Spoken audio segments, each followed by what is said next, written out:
Ireland is not anti-Israeli, but Ireland is absolutely anti the starvation of children. Is absolutely anti the killing of civilians and is absolutely pro-peace, pro-international law and pro-human rights.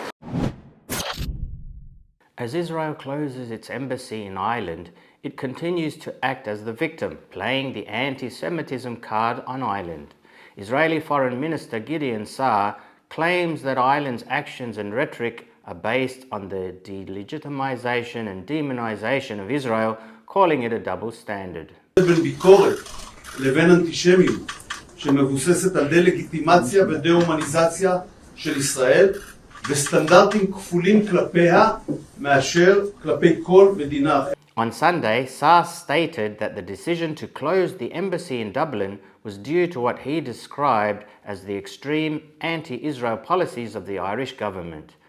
He insisted that Ireland had crossed all red lines in its relationship with Israel and even labelled Taoiseach, which means Prime Minister in Irish, Simon Harris as anti-Semitic. However, Taoiseach Harris stood his ground, rejecting those claims. He accused Netanyahu of using the embassy closure as a diplomacy of distraction and affirmed that Israel would not silence Ireland or its criticism of the situation in Gaza. This is the diplomacy of distraction, but nobody's going to silence Ireland.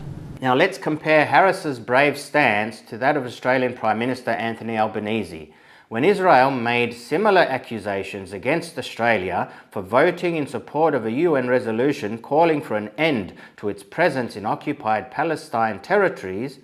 Albanese, instead of pushing back and keeping the focus on the war crimes being committed by Israel and the criticism of Israel conflated with anti-Semitism, he allowed the pro-Israel media and Zionist zealot Peter Dutton to push him into a corner and force him to try and appease Israel and the Jewish community.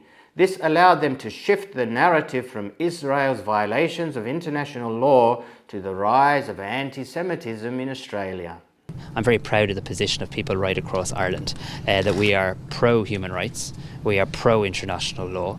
While the Irish Prime Minister emphasised that Israel is committing war crimes and that Ireland will not be silenced in calling out these actions, Albanese seemed hesitant. He should have taken a stronger stand, just as Harris did. Harris called it for what it is. The anti-Semitism card being played is nothing but a strategy of distraction to shift the focus from Israeli war crimes to gain sympathy from perceived anti-Semitism. We know right from wrong. We value human rights. We respect international law. We expect international law to be applied consistently. He refused to be pushed into a corner and bullied. Perhaps Albanese should grow a backbone and send a clear message. Criticism of Israel's actions, especially in relation to the treatment of Palestinians, is not anti-Semitism.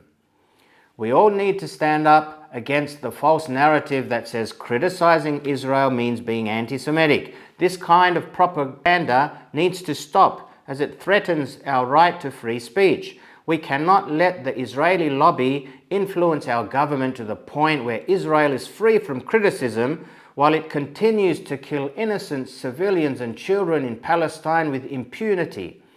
It's time to speak out for justice and uphold human rights. Let's not allow fear to silence us. The conversation around these important issues must continue and our voices must be heard. Thanks for listening to another episode of TBN. If you like what you saw, please like, subscribe and share. Until next time, Assalamu alaikum.